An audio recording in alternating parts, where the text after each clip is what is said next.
আমরা শ্রদ্ধার সাথে স্মরণ করি যে সকল পুলিশ সদস্য তাদের উপর অর্পিত দায়িত্ব পালন করতে গিয়ে শহীদ হয়েছেন। তাদেরকে আমরা শ্রদ্ধার সাথে স্মরণ করি। যে আমরা তাদেরকে আর ফিরে পাবো না, তবে তারা আমাদের জন্য যে অবদানটা রেখে গেছেন, এই অবদান আমরা সব সময় তাদের এই অবদানের কথা স্বীকার করব। যাই হোক, আমরা যেটা আলোচনা করতে চাচ্ছি আজকে আমাদের আইনের বিষয়গুলো এইরকমই আছে যে আমাদের আইনগুলো যেভাবে আছে, যেমন আমাদের যে যারা পুলিশ সদস্য বিভিন্ন সময় আহ, আন্দোলন করলেন, তারা যে পুলিশের জন্য নতুন আইনের প্রয়োজন। আসলে নতুন আইন কিংবা অন্য আইন যেটাই আমরা করি না কেন, আমাদের মন মানসিকতা আগে পরিবর্তন করতে হবে। এই মন মানসিকতা পরিবর্তন না করলে নতুন আইন করে কোনো লাভ নেই। যাই হোক, আমরা আইনের যদি কখনো প্রশ্ন আসে যে কবরস্থ কোনো মানে যে লাশ কবরস্থ করা হয়েছে তা তোলার বিধান কি, এরকম প্রশ্ন আসলে আমরা কিভাবে লিখব? প্রশ্ন আসে যে যে লাশ ইতিমধ্যে কবরস্থ করা হয়েছে তা তোলার বিধান কি। আসলে একটা প্রশ্ন এসেছিল যে একটা ইন্সপেক্টরশিপে একটা প্রশ্ন এসেছিল, জনৈক চৌকিদার তিনি আত্মহত্যা করেছেন মর্মে তার পরিবারবর্গ কাউকে না জানিয়ে তার লাশটি কবরস্থ করেন। পরবর্তীতে জানা যায় যে উক্ত চৌকিদার আত্মহত্যা করেনি, তাকে হত্যা করা হয়েছে। এই ঘটনার প্রেক্ষিতে কবর থেকে লাশ উত্তোলনের পদ্ধতি আলোচনা করুন। তো আমরা যেটা দেখলাম যে একটা প্রশ্ন যখন আসে, প্রশ্নটা একটু ঘুরিয়ে ফিরিয়ে আসে। আসলে এইরকম প্রশ্ন আসলে আমরা কিভাবে লিখবো, সাইফুল? স্যার, সিআরপিসির 176-এর 2 ধারা মোতাবেক যে লাশ ইতিমধ্যে কবরস্থ করা হয়েছে সেই লাশে যদি মৃত্যুর কারণ নিয়ে সন্দেহ সৃষ্টি হয়, তাহলে বিজ্ঞ ম্যাজিস্ট্রেট সে লাশ কবরস্থ থেকে উত্তোলন করতে পারবেন।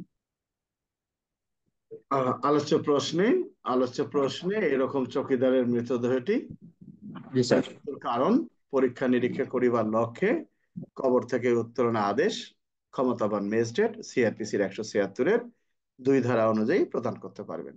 কথা ঠিক আছে? জি স্যার। আইনুল, কি আমাকে শুনতে পাচ্ছ? আইনুল, আইনুল। জি স্যার, শুনতে পাচ্ছি স্যার, এতক্ষণে শোনা গেছিল না স্যার। ওই প্রথম তো তুমি মেলা দিন পরে আসছো, তোমার সাথে কানেক্ট হবে তারপরে। জি যাও। স্যার। তার মানেটা হলো যে যে মৃতদেহটা ইতিমধ্যে কবরস্থ করা হয়েছে, আমরা সবাই জানি। এখানে স্যার পিআরবি হবে কিনা, এই পিআরবির কোনো প্রশ্ন না। বুঝতে হবে যে মৃতদেহটা ইতিমধ্যে কবরস্থ করা হয়েছে, এই লাশটা কবর থেকে উত্তোলনের আদেশ কে দিতে পারেন, এবং কি কারণে কবর থেকে লাশ উত্তোলন করা হয়, কি কারণে কবর থেকে লাশ উত্তোলন করা হয়, এটা আমাদেরকে বুঝতে হবে। এরকম প্রশ্ন আসলে কি আমরা পারবো? কি এটা তো আমাদের আসছিল স্যার এবার। আসে প্রশ্ন, বিভিন্ন ভাবে আসে, এগুলো যে আগামীতে আসবে না তা না। এগুলো এগুলো কমন জিনিস, পুলিশের জন্য এগুলো বেশিরভাগ প্রয়োজন। হুম। আমরা এবারে যেটা দেখবো, প্ররোচনা দাতা, প্রয়োজক বা প্ররোচনা দাতা, এটা জেনে রাখবে, এগুলো আসবে। যাক, আমরা ওইখানে পরে যাব। আচ্ছা। কর্মমুখ ব্যক্তি প্রেক্ষাগৃহে ছবি দেখার সময় তার যৌন কামনা চরিতার্থ করিবার উদ্দেশ্যে পাশের সিটে বসা জনৈকে ক্ষয়ের শরীর স্পর্শ করেন। জনৈক খ নামক নারীর শরীর স্পর্শ করেন। এটা কোন ধারার প্রশ্ন, তানভীর? তানভীর, স্যার, নারী ও শিশু নির্যাতন দমন আইনের 10 ধারা স্যার। আচ্ছা, এই প্রশ্ন যদি আসে তাহলে আমরা কিভাবে লিখবো? শোনো, আমাদেরকে আগে বলে নেই, আমাদেরকে বিষয়টা হলো যে আমরা এমন ভাবে লিখবো আমাদের নাম্বারটা যেন অন্যদের চেয়ে বেশি আসে। এই প্রশ্নগুলো অনেক হতে পারে যে কোন বর্তমানে রাস্তাঘাটে যানবাহন মানে ইয়ার কারণে, যানবাহনের অবরোধের কারণে বা যানবাহনের কর্মবিরতির কারণে যানবাহনের সংখ্যা একেবারে কমে যাওয়ায় ক নামক নারী বাসে করে দাঁড়িয়ে যাচ্ছেন, তার পাশে থাকা আরেকজন ব্যক্তিও দাঁড়িয়ে যাচ্ছেন, কিন্তু সে হঠাৎ করে নারীটির স্পর্শকাতর অঙ্গে স্পর্শ করেন। হ্যাঁ, মানে কথাগুলো হলো এরকমই। তো নারী শিশু নির্যাতন দমন আইনের 10 ধারা, ভালো কথা। এই প্রশ্ন আসলে আমরা কিভাবে লিখবো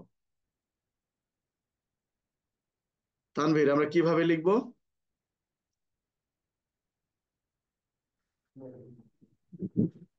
নারী ও শিশু নির্যাতন দমন আইনের 10 ধারায় উল্লেখ আছে, যদি কোনো ব্যক্তি হ্যাঁ, যদি কোনো ব্যক্তি অপর কোনো ব্যক্তিকে, কোনো ঘোড়ার নারী ডিম বা আছে ভাইয়া, শিশুকে, কিছুই শিখো যদি নাই কোনো তুমি, ব্যক্তি কিছুই শিখো নাই। উত্তরটা এরকম না, উত্তরটা হলো যে নারী ও শিশু নির্যাতন দমন আইনের 10 ধারায় উল্লেখ করা আছে, যদি কোনো ব্যক্তি যৌন কামনা চরিতার্থ করিবার উদ্দেশ্যে কোনো নারী বা কোনো শিশুর দেহের স্পর্শকাতর অঙ্গে স্পর্শ করেন, তাহলে সেই ব্যক্তি এই ধারা অনুযায়ী শাস্তিযোগ্য অপরাধ করবেন।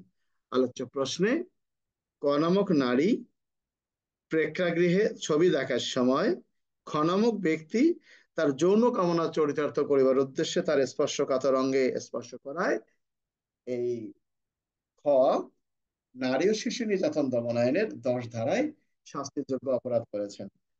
তো এখন পরীক্ষা কিন্তু ওইটা হবে না, তুমি ভেবো না যে চামচাপাটিরা পরীক্ষায় ভালো রেজাল্ট করবে। ভালো রেজাল্ট করতে গেলে অবশ্যই তাকে ভালো পড়তে হবে। পুলিশ আইনের যে বিষয়টি, পুলিশ আইনটা হয়তো কিছুটা পরিবর্তন হতে পারে, সেটা সময় লাগবে, এতটা সহজে তো হয় না। একটা আইন বাস্তবায়ন করতে গেলে একটা সময় লাগে। কিন্তু আমরা মনে করব যে পুলিশ আইন আমরা নাইবা পড়লাম আপাতত পরীক্ষার ক্ষেত্রে, কিন্তু এইগুলো তো বহাল থাকবে, এগুলো তো বাতিল করার কোনো সুযোগ নাই। তো সে লক্ষ্যে আমাদেরকে প্রশ্নের উত্তরগুলো তো দেখে শুনে দিতে হবে নাকি? আমরা যদি এত বছরও না শিখি তাহলে তো আমরা ভালো রেজাল্ট আশা করতে পারি না। আচ্ছা,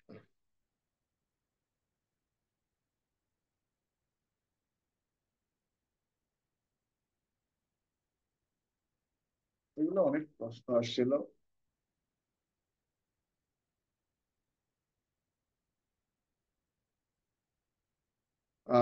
প্রশ্ন আসছিল যে পুলিশ রিমান্ড কাকে বলে? শুভ, পুলিশ রিমান্ড কাকে বলে?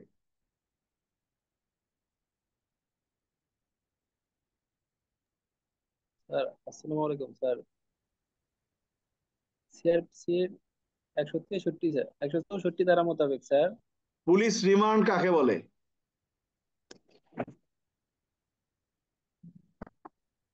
স্যার হ্যাঁ, সিআরপিসির 164 ধারা মোতাবেক স্যার, আসামির নিকট হইতে গোপন তথ্য বের করার জন্য। সিআরপিসির 164 ধারা, এই তো? এগুলো কার স্যার কাছে শিখছো? এগুলো কার কাছে শিখছো এটা? এই এতদিনে ভুয়া শিখছো তুমি? কেমন কথা মালিকুল, পুলিশ রিমান্ড কাকে বলে? সিআরপিসি 167, পিআরবি 324 বিধি মোতাবেক কোনো অভিযুক্ত ব্যক্তিকে তার আসামি গ্রেপ্তার বা চোরাই মাল উদ্ধার করিবার লক্ষ্যে আদালত হইতে পুলিশ হেফাজতে নেয়াকে পুলিশ রিমান্ড বলে। তাহলে বুঝলাম সিআরপিসির 167 ধারা এবং পিআরবি 324 পুলিশ রিমান্ড। আচ্ছা, পুলিশ রিমান্ডের প্রার্থনার পদ্ধতি, পুলিশ রিমান্ডে নেয়ার পদ্ধতি আলোচনা করুন।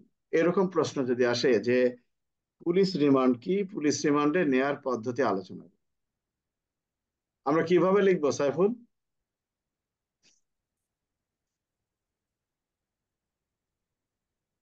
পুলিশ রিমান্ড নেয়ার পদ্ধতি আলোচনা করুন।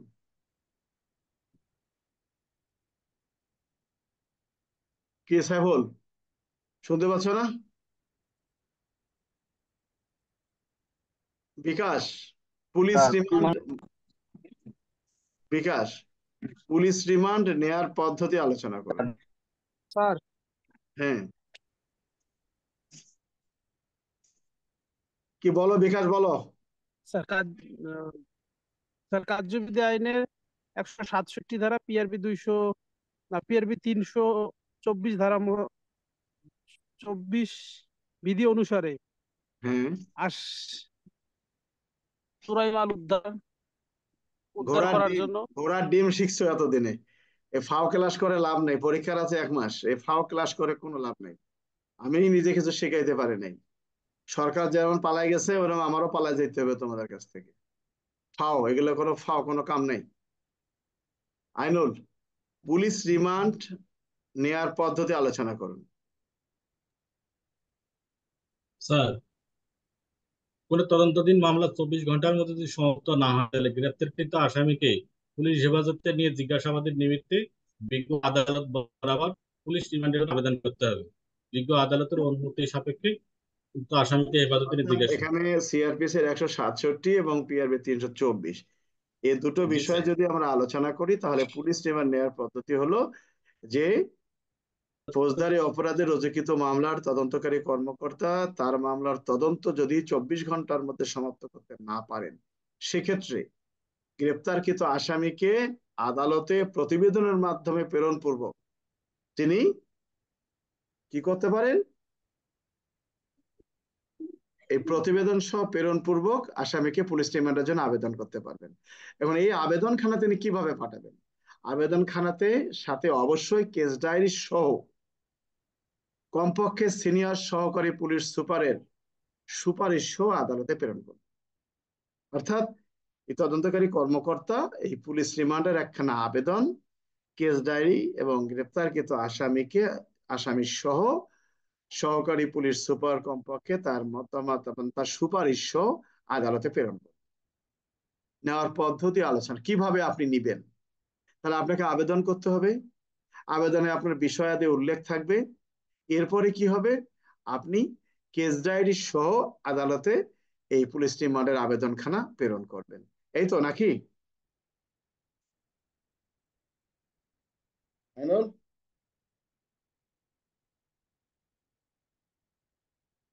কি আমার কথা কি বুঝতে পারছো না বোঝা নাই? কে মালিকুল, বোঝা গেছে আমার কথা? জি স্যার। স্যার আমি মনে করছি যে প্রতিবেদন আকারে যেভাবে প্রতিবেদন দিতে হবে দরখাস্ত আকারে এটা লেখা লাগবে, তাই মনে করছি। আপনি মনে করবেন কেন? প্রশ্নে বলা আছে পুলিশ রিমান্ড নেওয়ার পদ্ধতি আলোচনা করুন। কি পদ্ধতি করে আপনি নিবেন? আপনাকে তো বলে নাই আপনি বরাবর অমুক টমুক হাবিজাবি লিখবেন। বিষয়টা হলো যে পুলিশ রিমান্ড নিতে গেলে অবশ্যই আবেদন করতে হবে, আবেদনের সাথে অবশ্যই কেস ডায়েরি উল্লেখ করতে, কেস ডায়েরি সাথে সংযুক্ত করতে হবে। এরপরে একজন সিনিয়র কর্মকর্তা অর্থাৎ সহকারী পুলিশ সুপারের সুপারিশ সহ আপনাকে আদালতে পাঠাবে। এরপর না আদালত আপনার যুক্তিযুক্ত আলোচনার শেষে আপনার পুলিশ রিমান্ডটা মঞ্জুর করবেন। এই তো নাকি সাইফুল? জি স্যার। তো শেষ সময় যদি তোমরা এগুলো না বোঝো তাহলে তো কিছু করার নাই। একটা হলো পুলিশ রিমান্ড কাকে বলে, পুলিশ রিমান্ড নেওয়ার পদ্ধতি আলোচনা করুন। আপনাকে কিন্তু বলে নাই যে আপনি বরাবর অমুক তমুক আমি আসামি আদালতে পাঠালাম, এ করলাম সে করলাম সে, কি পদ্ধতি অনুসরণ করে তাকে আপনি নিবেন।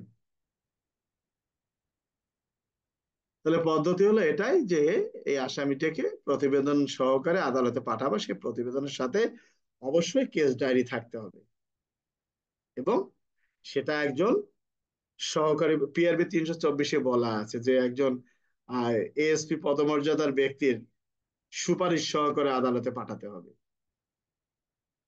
স্পষ্ট উল্লেখ করা আছে এখানে। কি সাইফুল রংপুর, আমার কথা কি বুঝতে পারছো? জি স্যার। আচ্ছা, দ্রুত বিচার ট্রাইব্যুনালের বিচার কার্য চলাকালে অডিও ভিডিও আদালতে গ্রহণযোগ্য কি?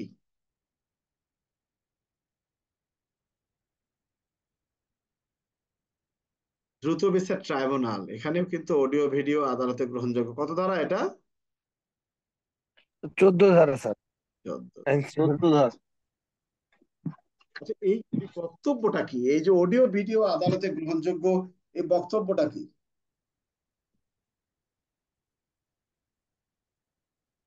এই বক্তব্যটা কি কেউ বলতে পারো? স্যার, কোনো হ্যাঁ, পুলিশ বা অন্য কোনো বাহিনী যদি না ওইটা না, কোনো ওই ঘটনা, কথাটা বলছি না, ওইটা তো গ্রহণযোগ্য, মানে বক্তব্যটা কি, মানে এর মানেটা কি? একটা মানে তো আছে যেটার এটা গ্রহণযোগ্য,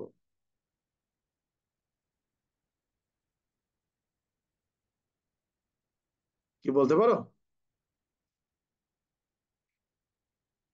বিষয়টা হলো তুমি আমি আদালতে সাক্ষী দিচ্ছি, তো তোমার বক্তব্য তো আদালতে সাক্ষ্য হিসেবে গ্রহণযোগ্য। তোমার বক্তব্যটা কি আদালতে? সাক্ষ্য হিসেবে গ্রহণযোগ্য। তো এই বক্তব্যটা হলো যে একজন ব্যক্তি আদালতে দাঁড়িয়ে তার জবানবন্দি দিলে এই জবানবন্দিটা আদালতে যেভাবে সাক্ষ্যের ন্যায় গ্রহণযোগ্য, অনুরূপভাবে এই সকল ঘটনার কোনো অডিও ভিডিও, স্থিরচিত্র বা কোনো সংলাপ যদি ধারণ করে রাখা হয়, অর্থাৎ একজন ব্যক্তির মুখের বক্তব্য যেভাবে মূল্যায়ন করে আদালত, অনুরূপভাবে এই কথাবার্তা রেকর্ডগুলো সেখানে মূল্যায়িত হবে। এটাই হলো মূল উদ্দেশ্য। আমার কথা কি বুঝতে পারছে না, বোঝা নাই? জি স্যার, বুঝতে পারছি। কি মালেকুল? জি স্যার, বুঝতে। আচ্ছা, ক নামক ছিনতাইকারী ক্ষয়ের নিকট হতে একটি ব্যাগ ছিনিয়ে লইয়া দৌড়াইতে থাকে, কিন্তু আত্ম ক্ষয়ের আত্মচিৎকারে কতিপয় পথচারী ককে আটক করে ছিনতাইকৃত ব্যাগটি উদ্ধার করে নেয় ও গণপিটুনি দেয়। গুরুতর আহত হয়ে চিকিৎসাধীন অবস্থায় মারা যায়। ওসি হিসাবে আপনার করণীয় কি? বক্তব্যটা হলো যে একজন ছিনতাইকারী ছিনতাই করে মালামাল নিয়ে পালিয়ে যাচ্ছে। এই সময় ওই যার মালামাল ছিনতাই করে নেওয়া হয়েছে তার আত্মচিৎকারে আশেপাশের লোকজন এগিয়ে আসে, এসে তারা ছিনতাইকারীকে ধৃত করে গণপিটুনি দেয় এবং মালামালটা কেড়ে নেয়। এক পর্যায়ে এক পর্যায়ে এই ছিনতাইকারী আহত হয়ে হাসপাতালে মারা যায়। আপনি থানার ইনচার্জ হিসেবে আপনার করণীয় কি, বা সংশ্লিষ্ট অফিসার ইনচার্জের করণীয় কি? কি করবে এখানে সাইফুল? স্যার, ওই যে পিআরবি 299 সবিধি মোতাবেক শুনবেন। কি করবে? কি করবে এখানে হত্যা মামলা সাইফুল? রুজু করবে স্যার। হ্যাঁ, হ্যাঁ, হ্যাঁ। 302 ধারা মতো হত্যা মামলা রুজু করবে। এবার কোথায় কি পাইলো আন্দাজ? সাইফুল কি করবে? বলতে পারছি স্যার। মানে এরকম ঘটনায়, মানে এরকম প্রশ্ন হলো যে আপনি থানার অফিসার ইনচার্জ, আপনার থানা এলাকায় একজন ছিনতাইকারী মালামাল ছিনতাই করে পালিয়ে যাওয়ার সময় জনগণ কর্তৃক ধৃত হয়ে গণপিটুনিতে নিহত হয়েছে। আপনি অফিসার ইনচার্জ হিসাবে আপনি অফিসার ইনচার্জ হিসাবে আপনার করণীয় কি, কি করবেন?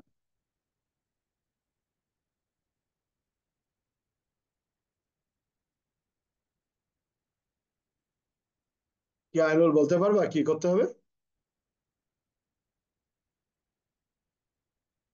আচ্ছা, এইরকম ঘটনায় অফিসার ইনচার্জের কাজটি হবে মৃত ব্যক্তির একখানা সুরতহাল প্রতিবেদন প্রস্তুত করে লাশটি ময়না তদন্তের জন্য হাসপাতাল মর্গে প্রেরণ করা এবং অজ্ঞাতনামা আসামির বিরুদ্ধে পেনাল কোডের 302 ধারায় নিয়মিত মামলা রুজুর জন্য এজাহার গ্রহণ করা। অর্থাৎ এই ব্যক্তিগুলোর বিরুদ্ধে, কারণ তাকে তো মারার সুযোগ নেই, তাহলে মালামাল নিয়ে পালিয়ে যাচ্ছে, তাকে তো আপনি মারতে পারেন না। তাই বলে এখানে অপমৃত্যু মামলাও হবে না, 34 ধারাও হবে না। 34-এর তো কোনো পরিকল্পনা নাই এখানে। এখানে 34 আসার কোনো সুযোগ নেই।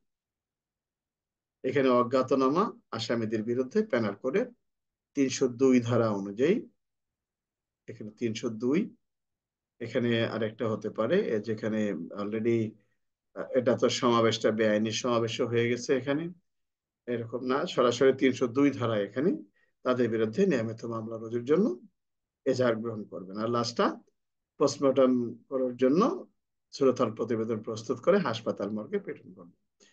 আর এখানে আরেকটা কথা হতে পারে যে ছিনতাইকারী যে নিকট থেকে একটি বাইক ছিনিয়ে নিয়ে, কোন ব্যক্তি ছিনতাইকারী সে একটি ব্যাগ ছিনিয়ে নিয়ে, সে ছিনতাইকারী কার কাছে ব্যাগ ছিনিয়ে নিয়েছে এখানে যেহেতু অভিযোগ নাই, এখানে এখানে ওই ছিনতাইকারীর যে একটা ধারা আছে ছিনতাইয়ের, এই ধারায় মামলা রুজুর কোনো সুযোগ নেই। তাহলে মূলত হবে কি, যে লোকটা মারা গেছে এই লাশের সুরতহাল প্রতিবেদন প্রস্তুত করতে হবে। আমি ঊর্ধ্বতন অফিসারকে জানাবো, এ জানাবো, ও জানাবো, অফিসার ইনচার্জ হিসেবে আপনার কিছু করেন না। অর্থাৎ আপনি অফিসার ইনচার্জ, একটা খবর পেয়েছেন, আপনার কাজ হবে এই সংক্রান্তে নিয়মিত মামলা রুজু করা, লাস্টে শ্রোতার প্রতিবেদন প্রস্তুতের ব্যবস্থা গ্রহণ করে হাসপাতাল মর্গে প্রেরণ করা। বিষয়টা ক্লিয়ার? জি স্যার। আচ্ছা। একজন হোটেল পরিচালক তিনি তার আবাসিক হোটেলে কতিপয় কক্ষে অবৈধ যৌন ব্যবসা পরিচালনা করেন। এটা কোন ধরনের অপরাধ?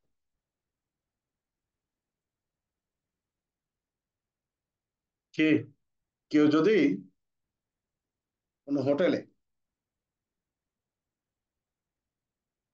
শুনুন, এখানে আমরা এই পেনাল কোডের 290-তে ব্যবস্থা নিতে পারি, কিন্তু একটা আইন আছে, the suppression of immoral traffic act.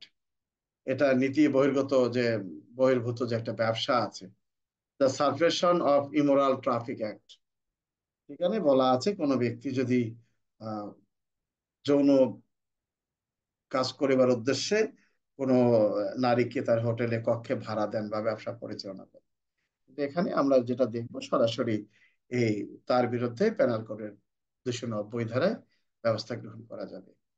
এখানে কার অপরাধ চেয়েছে? হোটেল পরিচালকের অপরাধ চেয়েছে। এখানে কিন্তু ওই যে নারীটা দেহ ব্যবসা করছে তার তার কথা কিন্তু বলা হয়নি, বলা হয়েছে যে সে তার হোটেলে আহ কতিপয় কক্ষে দেহ ব্যবসা করার জন্য ভাড়া দিয়েছে।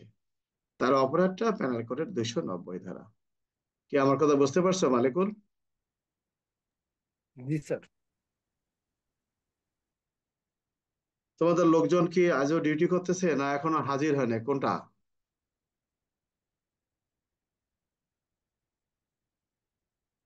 বুঝলাম না। আচ্ছা, সভা সমাবেশ ও মিছিল নিয়ন্ত্রণে পুলিশের কি কি ক্ষমতা আছে এর সম্পর্কে আইনগত প্রক্রিয়া সমূহ কি? আচ্ছা, ভালো কথা। সভা সমাবেশ মিছিল নিয়ন্ত্রণে পুলিশের কি কি ক্ষমতা আছে, এটা কি উত্তর হবে এটাতে? পুলিশ আইনের 30-1। আমরা কিভাবে লিখবো?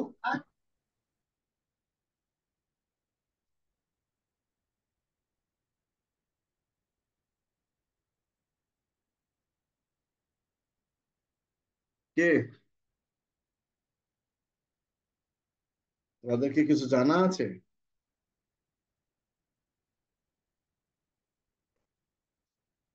কি বোঝো নাই?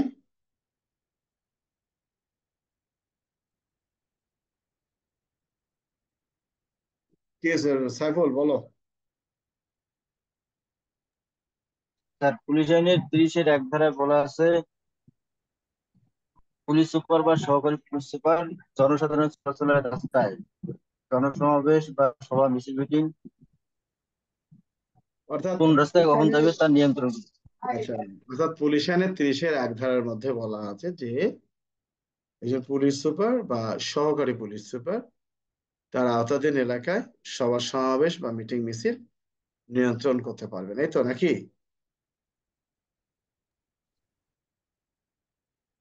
কি আমার কথা কি বুঝতে পারছো তোমরা? স্যার, জি স্যার। দেখি কে ফোন দিল।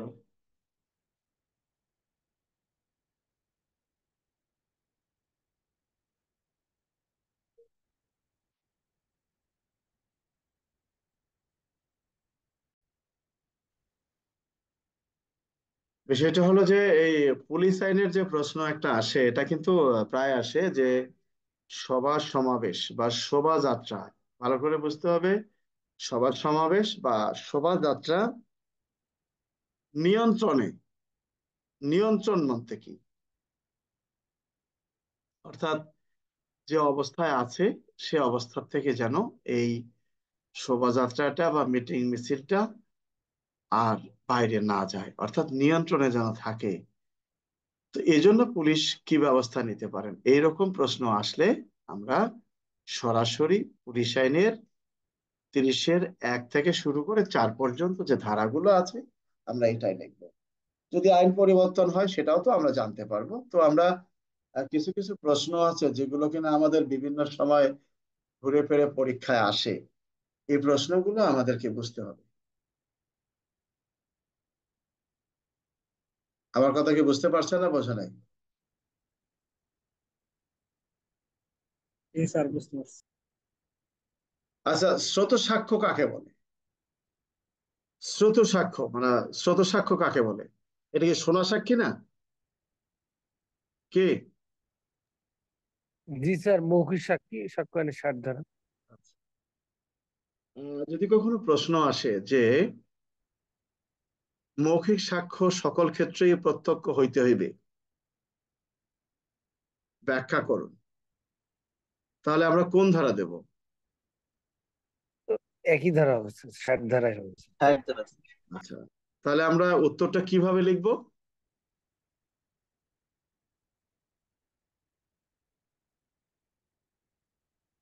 আমরা উত্তরটা কিভাবে লিখব?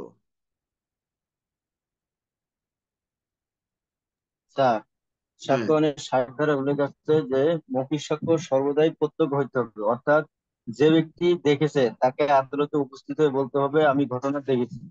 যে ব্যক্তি শুনেছে তাকে আদালতে উপস্থিত হয়ে বলতে হবে যে আমি ঘটনাটি শুনেছি।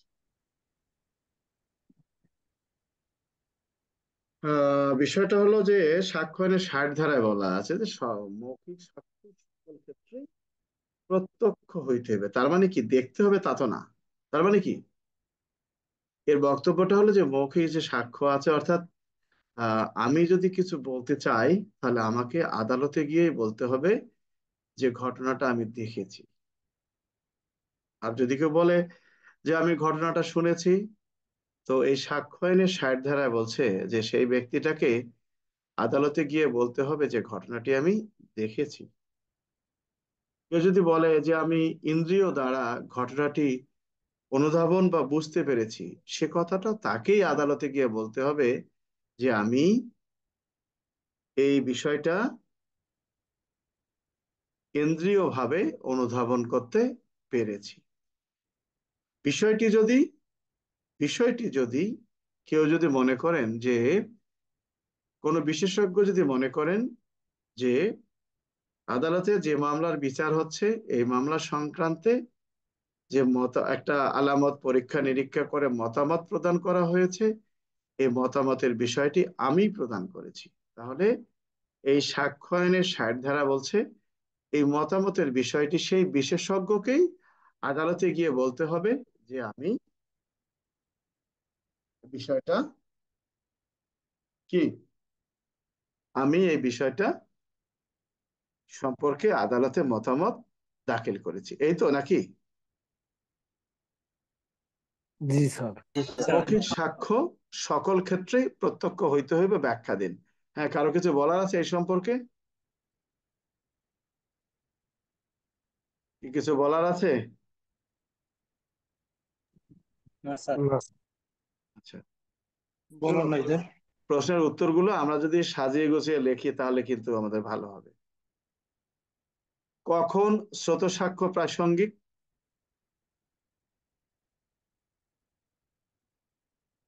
কখন প্রাসঙ্গিক? স্রোত সাক্ষ্য কখন প্রাসঙ্গিক?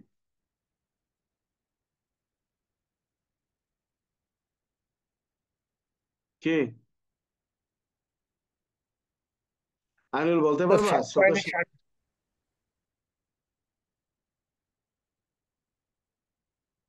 আইনুল বলতে পারবা স্রোত সাক্ষ্য কখন সাক্ষ্য আইন প্রাসঙ্গিক? 32-এর 1।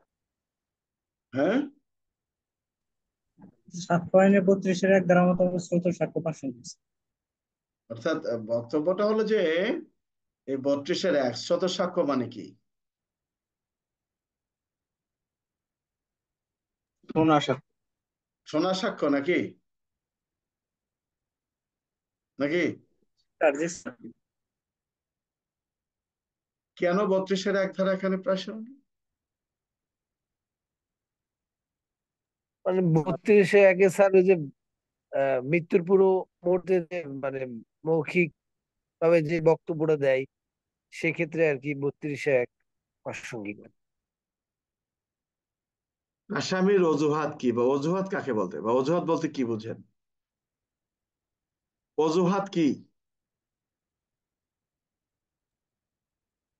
সাক্ষ্য আইনে 11 ধারা স্যার। কোন অভিযুক্ত ব্যক্তি বলো। তার অপরাধ দায় থেকে রক্ষা পাওয়ার জন্য যে যুক্তিতর্ক উপস্থাপন করে তাহাকে অজুহাত বলে। অজুহাত, আচ্ছা, আসামির অজুহাত, ভালো কথা। বিষয়টা হলো যে অজুহাত বা এলিবাই, অর্থাৎ এই স্বাক্ষরে 11 ধারায় বিষয়টি যেখানে বলা আছে যে অজুহাত হলো কোনো ঘটনার প্রাসঙ্গিক বা বিচার্য বিষয় সম্পর্কে কোনো ব্যক্তির কোনো কি এটা তার কি এটা তার একটা প্রমাণ বা যুক্তি প্রদর্শন। এই যুক্তিতর্কের বিষয়টি হলো অজুহাত, অর্থাৎ এই কোনো ঘটনায় সে ঘটনাস্থলে উপস্থিত ছিল না এই সম্পর্কে। আচ্ছা, এখন এই প্রশ্ন তো এভাবে আসে না, স্বাক্ষরে 11 ধারার প্রশ্নটা এভাবে আসে না। 11 ধারার প্রশ্ন হচ্ছে এভাবে যে ক নামক ব্যক্তির বিরুদ্ধে আদালতে একটি হত্যা মামলার বিচার চলছে, অর্থাৎ ক নামক ব্যক্তির বিরুদ্ধে ঢাকার একটি আদালতে হত্যা মামলার বিচার কাজ চলছে। ক আদালতে জানায় যে হত্যাকাণ্ডের ঘটনার দিন সে ঢাকায় ছিল না, সে বরিশালে ছিল।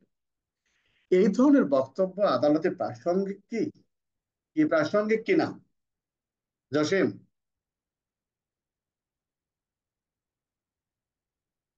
জসিম কি আমার কথা বুঝতে পারছে না? বোঝো নাই? জসিম নাই? কি আওলাদ, আমার কথা বুঝতে পারছো? জি স্যার, বুঝতে পারছি স্যার।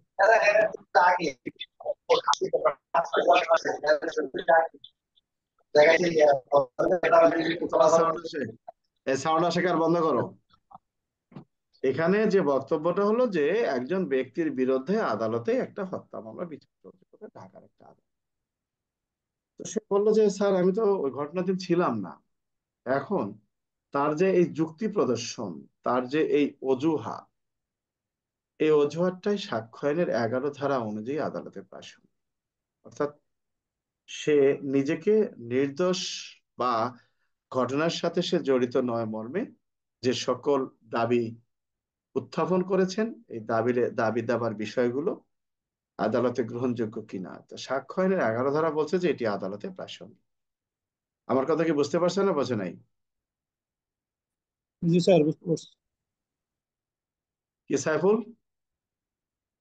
জি স্যার, বুঝতে পারছি। যাক, আমরা মোটামুটি আলোচনা করলাম, কালকে আবার আমরা আলোচনা করব।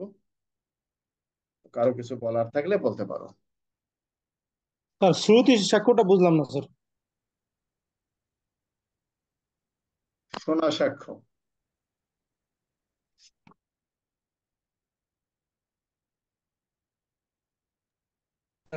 সাক্ষ্য আইনে 60 ধারা আছে স্যার। হ্যাঁ। কি আইনুল কিছু বলার আছে? আইনুল,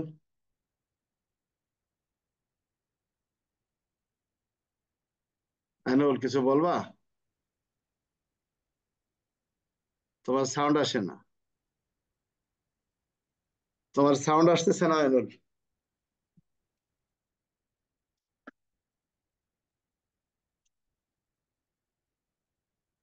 আইনুল, তোমার সাউন্ড আসতেছে না।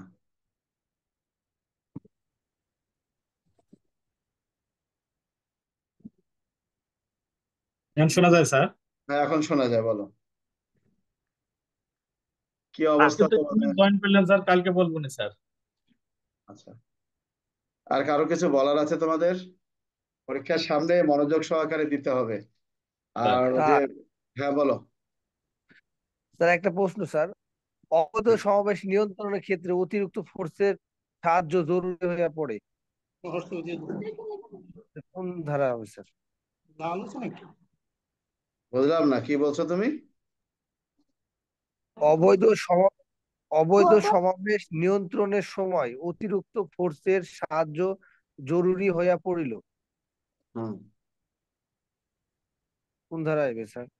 তো জরুরি বলে কি করবে বলো? এখানে কোনো করণীয় নাই, একটা প্রশ্ন দেখলাম, এর জন্য আর কি স্যার বলছি। এই সমস্ত ওই ঘটনা এখন ঘটছে তো কত, এই সমস্ত ভাঙাচোরা প্রশ্নের কিছু নাই। ঘটনা যেহেতু না একটা স্যার, ওই ইনস্পেক্টরশিপে 20 সালে প্রশ্ন স্যার।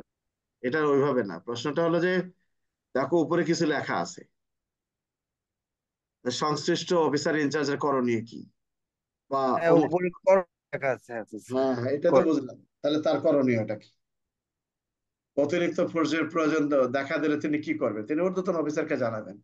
এছাড়া তিনি তো আর অতিরিক্ত ফোর্স আনতে পারবেন না। তিনি তো বেসামরিক পুরুষ ব্যক্তির সাহায্যও নিতে পারবেন না, ওনার তো সুযোগ নেই। বুঝতে পারছো? এটা কি স্যার পিআরবি 145 ধারা যদি দেওয়া যায় তাহলে সেক্ষেত্রে না, কি? সুযোগ নাই, এগুলো পিআরবির বিষয় না। পিআরবি হলো পুলিশ কিভাবে তার দায়িত্বগুলো পালন করবে, এখানে উল্লেখ করা আছে, এখানে কিছু নাই।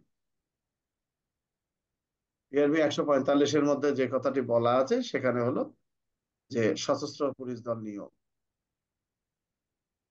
কি কারণে সশস্ত্র পুলিশ দল নিয়োগ করা হয়।